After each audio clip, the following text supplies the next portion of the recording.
everyone! Welcome to CE402 Strength of Materials. Ngayon, kailangan nating gawin yung assign sa atin na figure. Ang na-assign sa atin na figure ay figure number 1. Denote any point load as P, distributed load as W sub O, and length as L. Any required variable not mentioned here, you can assign them at your discretion. So here's the figure number 1. As you can see, meron po tayong AY dito. Since siya ay roller, meron siyang isang reaction lang, pataas. Sa pin naman, dalawang reaction, BX and BY. Meron dito tayong point load sa gitna.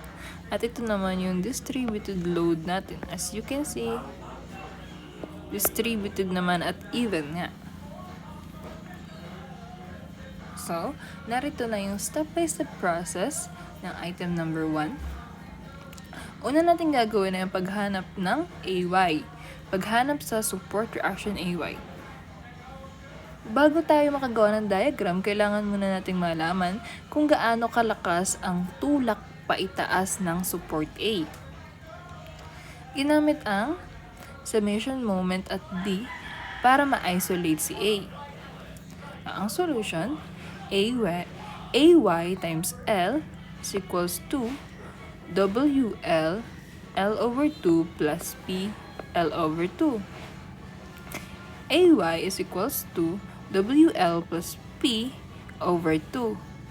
Since siya nga ay parehas lang or distributed ang load, ibig sabihin si AY at BY ay equal. So, si BY din ay magiging WL plus P is equals to or over 2.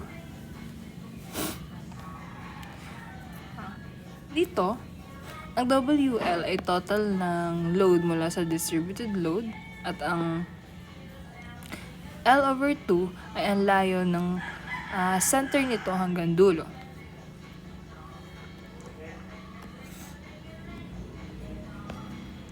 Sa paggawa naman ng shear equation, dito titingnan natin kung nagbabago ba ang vertical force habang binabaybay natin ang beam mula 0 hanggang sa dulo. So dito, hinatin natin yung figure. Meron na siyang shear V, moment M, at naging X na lamang yung distance natin dito since siya ay hinatin. Pero meron pa rin dito tayong W sub O. Nasa gitna na siya. Meron pa rin tayo dito AY na pataas. So, gagamit tayo ng summation forces along Y axis. Ito yung summation of Fy is equals to 0, pababa is equals to pataas. Ito ay para sa unang section, wherein 0 is less than X and X is less than L over 2. Ang solution, V is equals to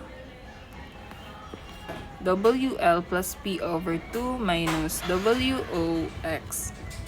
W sub OX.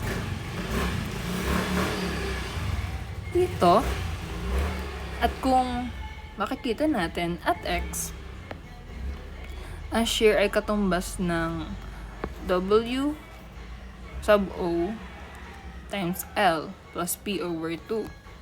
Dito naman, if X is equals to L over 2, bago ang point load natin, ang shear ay magiging B is equals to P over 2.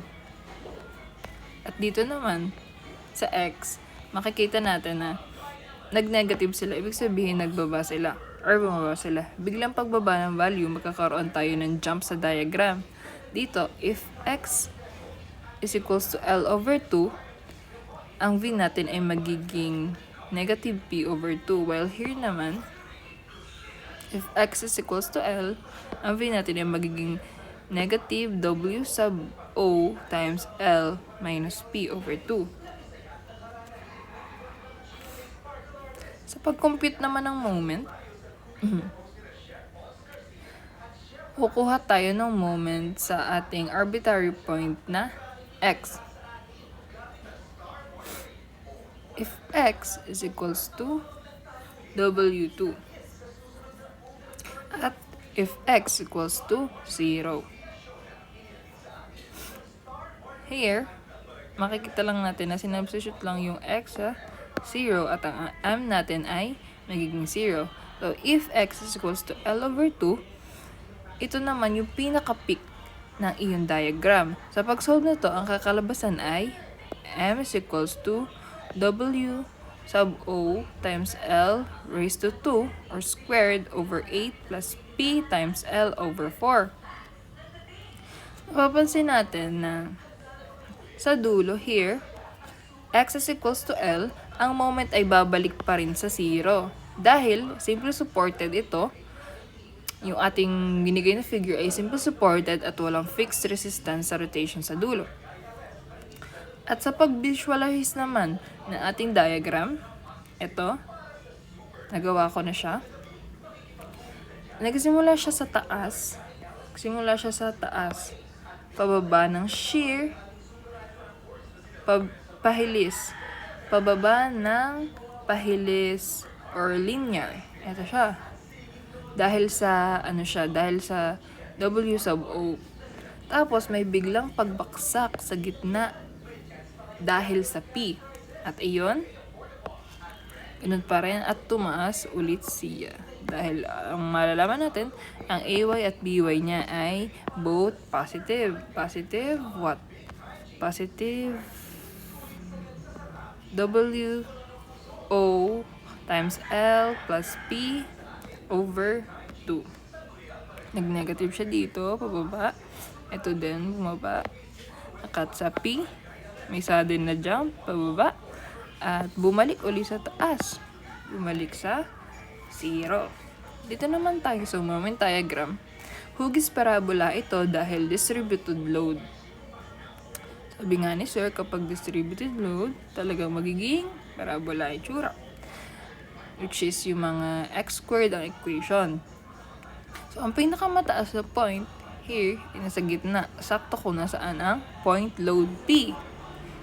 At ito, ayan ang kabubuan ng solution ng figure 1. And that's all. Thank you po.